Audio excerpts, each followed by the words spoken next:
growth or this multiplying or increase of God's grace and peace is rooted in the knowledge or the true knowledge of God and the power he has made available to us.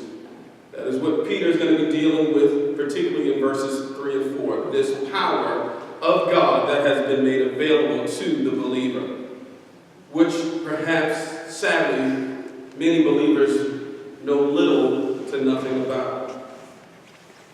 We think power is in our ability to emotionally conjure up feelings of strength. Good point. But no, there's no real power in emotionally conjuring it up. Real power is transmitted and communicated to us by the grace of God based on our knowledge of God.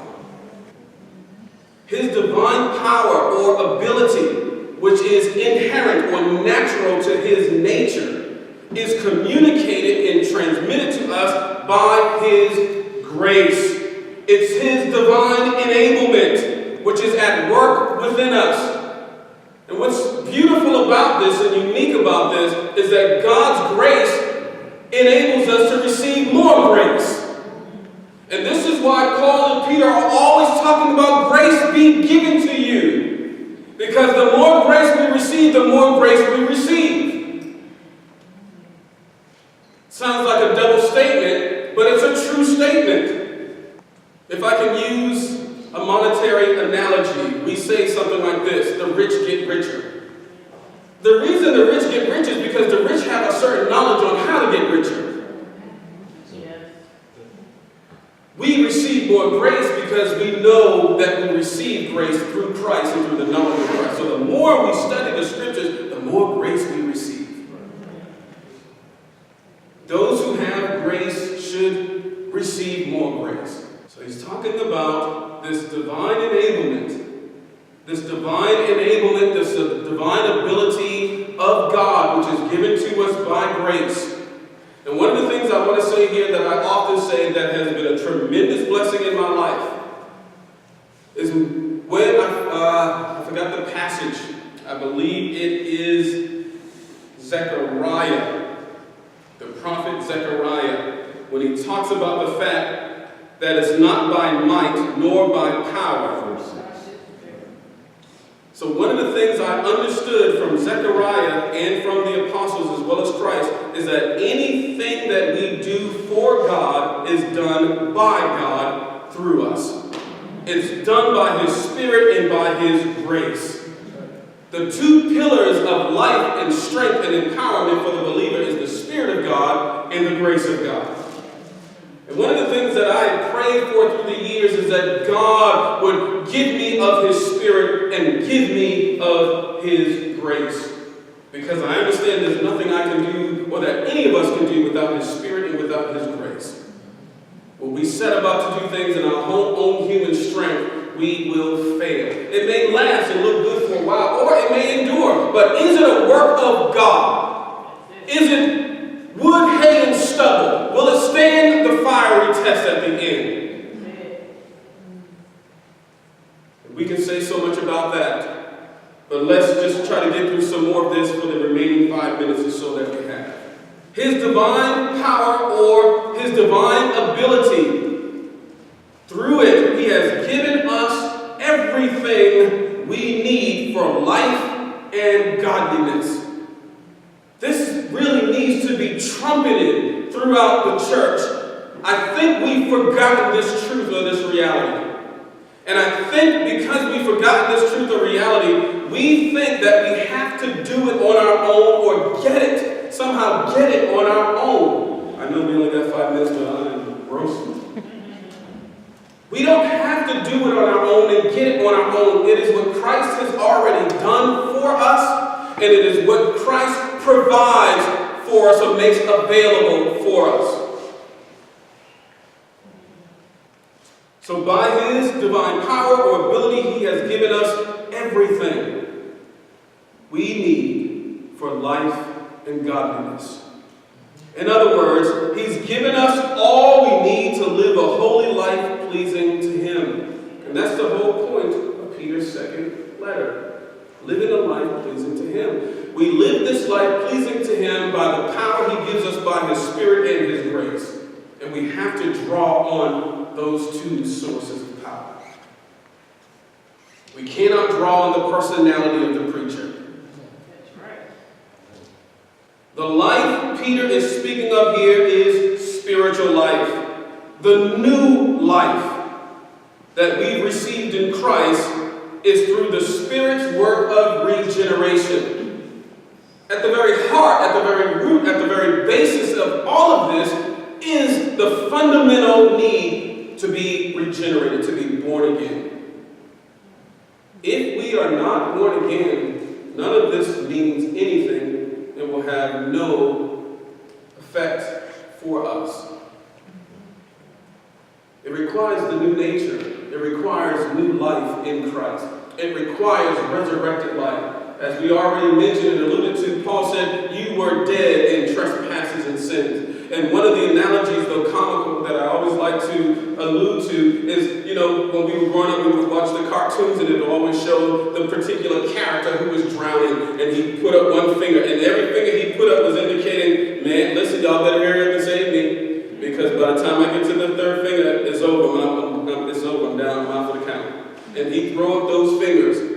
So we were always led to believe or had images that the unbeliever, the sinner, was simply drowning, was struggling to stay above water, to stay afloat. But that's an inaccurate picture, image, or analogy of the unbeliever or the sinner. The unbeliever and the sinner is dead.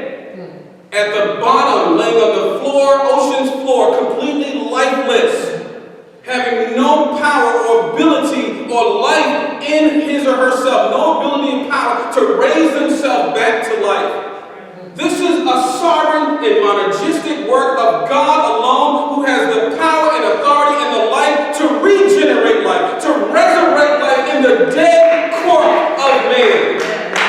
This is only a work that God can do. So what Peter is saying here in his understanding of things is that this is done ultimately by way of regeneration through resurrection life. Paul expounds on this greatly in Ephesians chapter 2. And he talks about the great and mighty power of God that's working in us to bring us back to life through regeneration, the work of the Spirit. In essence, Peter told them that God had given them what they needed to live a godly, God-like, God-pleasing life by virtue of the power given to them as well as to us through the new birth. This is why Jesus says to Nicodemus, you must be born again.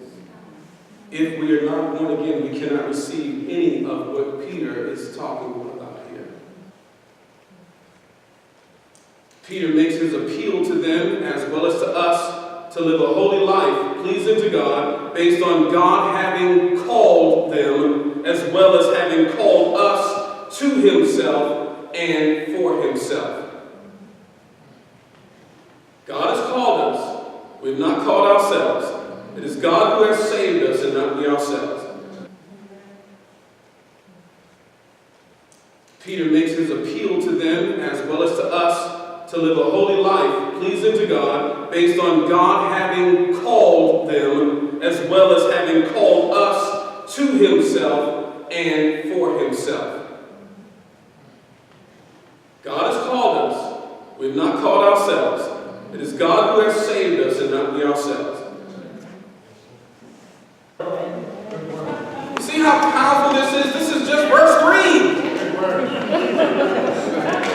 As we close, the final point, to summarize it all, Peter makes the point that it is God who calls and who also enables. God calls us, and because he calls us, he enables us to do and to be whatever it is he's called us to do and to be. We simply have to have the knowledge of it and be obedient. Be willing. Who therefore is willing? Because we can choose to disobey or be unwilling. God's grace is the source of holy, godly living. It's not by might nor by power, but by my Spirit, says the Lord. Beloved, it is my prayer that the Spirit of God will have illuminated these scriptures to us and enlighten our minds to see them, to understand what they are conveying and communicating to us, and that the Spirit of God will be at work in us in such a way that He will take these powerful words of God and be at work in us in a powerful way, so that they will find a place in the foundation within us and resonate within us so that we live from these words of God. Father, we give thanks for your reality. We give thanks that you were there and you were not silent, but you have spoken, recorded your words, and you continue to speak from your divinely inspired, recorded words. Glory to God. Thank you for your people and for their hearts. But above all, thank you that you have chosen them all and you have regenerated them and given us a new nature. We've all, by the work of the Spirit, been born of the Spirit and born of above, from above. And therefore, we can, as the recipients of this word, receive their benefits.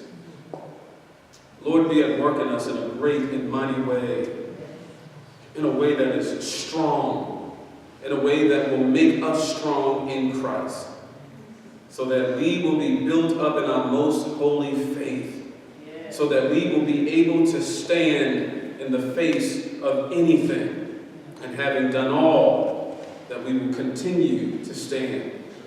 Father, I pray for your people, your children, your beloved, and ask that you would bless them with grace and with peace and with strength, and that you, by the work and ministry of the Holy Spirit, would cause them and cause us all to grow in the Christian faith, to grow and to embrace and to grasp a fuller knowledge of God and a fuller knowledge of Christ. I ask you to bless us, and I ask you to visit us as a people, so that in visiting us, our eyes will be open to see you in your light, in your glory, so that we might be changed into this glory. And this glory is Christ.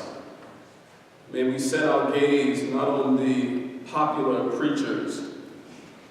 May we not set our gaze on popular personalities in society, but may we turn and set our gaze on Him who sits on the throne, Him who did die for us, Him who was raised for our justification, Him who is our apostle, bishop, shepherd, and captain, so that we might be conformed to His image. We give thanks in His blessed, high, holy name. Amen and amen. May God's grace and peace be multiplied to each